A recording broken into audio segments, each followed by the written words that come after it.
When I first started reading the Bible, I got so much confirmation.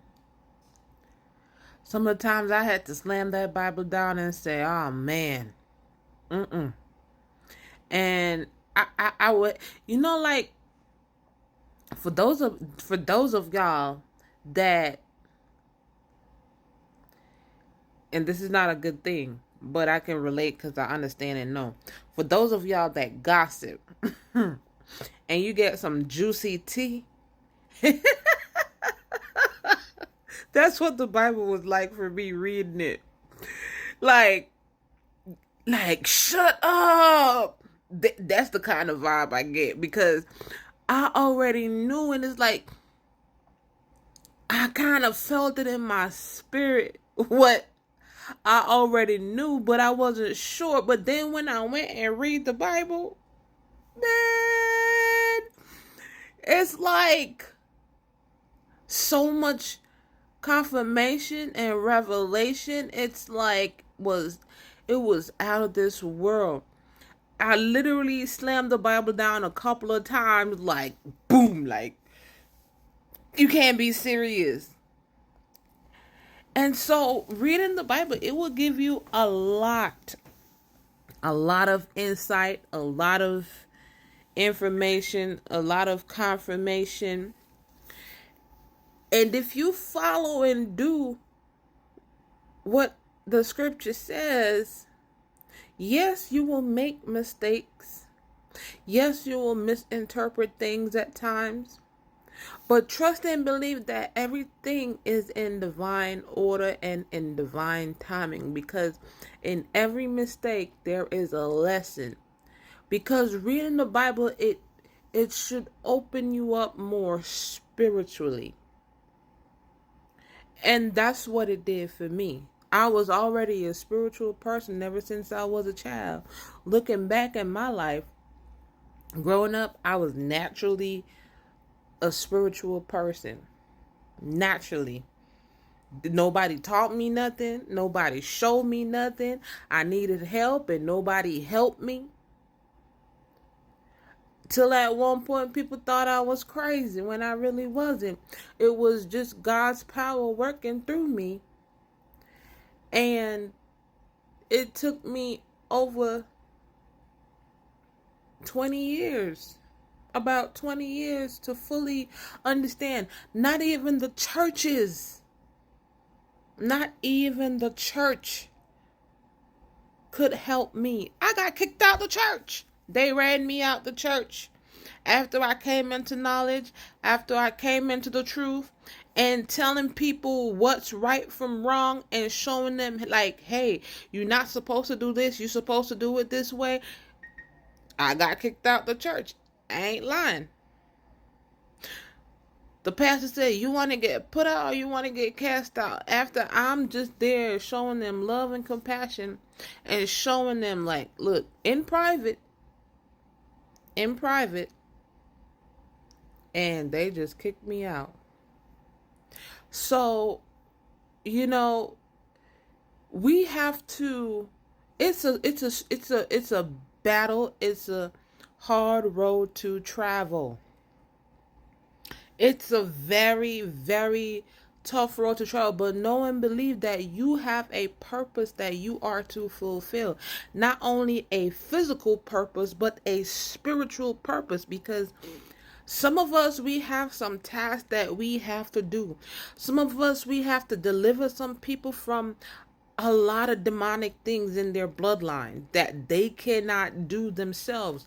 A lot of us, we have to teach people certain ways how to be so they can become a better person and elevate. A lot of us, we have to teach and show people love and compassion, because this world this world ain't got it. Mm-mm. A lot of people in this world ain't got it. Love and compassion, and you give it to them and they look at you like, ugh, like, ugh. You hear me? So sometimes you just have to travel your path and pay attention physically and spiritually, because they go hand in hand. And we just got to pay attention, use the Bible as a reference, because it actually does give you the solutions. It does tell you what to do. It does. But I got to realize, like, whenever you get to a certain level and demons have to hear you, they go for higher ranking demons that you will have to go deeper. And the deeper you go, ooh, the higher you go. And people will say, oh, you doing witchcraft, or you doing obia, or you doing this, or you doing that. But your spiritual hygiene is important. And it is a fight in the beginning, but once, let me tell you something, unclean spirits, they have to be obedient to their superior.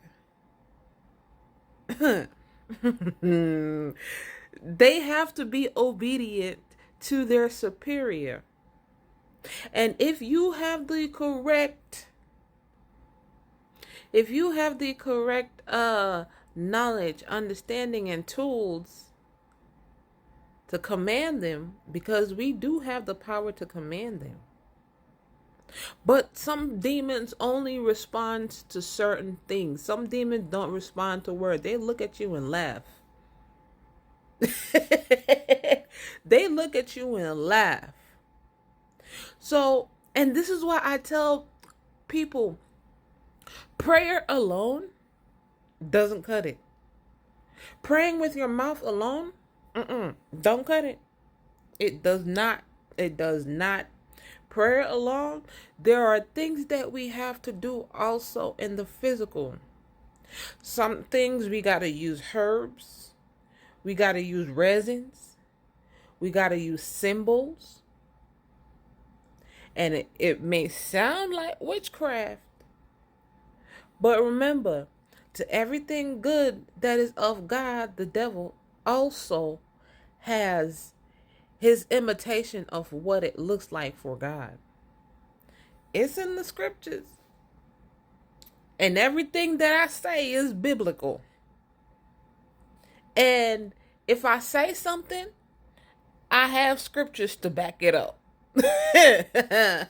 So, and these are stuff that I knew ever since I was a child. How did I know these things? I don't know. I just did not have anybody to teach and show and hone my gifts.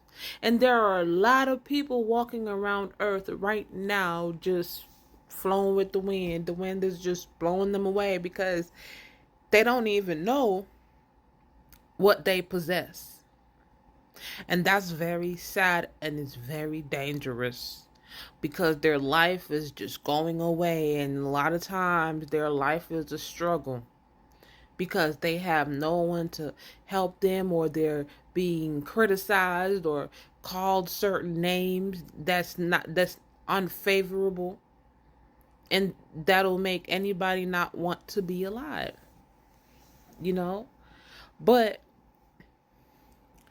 if you need to be more spiritually aware, in tune first, you gotta seek the desire, have it within yourself, and read the scriptures and know who God is. And sometimes you might say, but God, you said this, this, and this. It's because, and it doesn't work, it's because there's another level to it. So until next time, I'm Jody the Righteous Warrior. If you ain't righteous, get righteous. Read the scriptures, try to get wisdom and understanding, and level up. God bless you.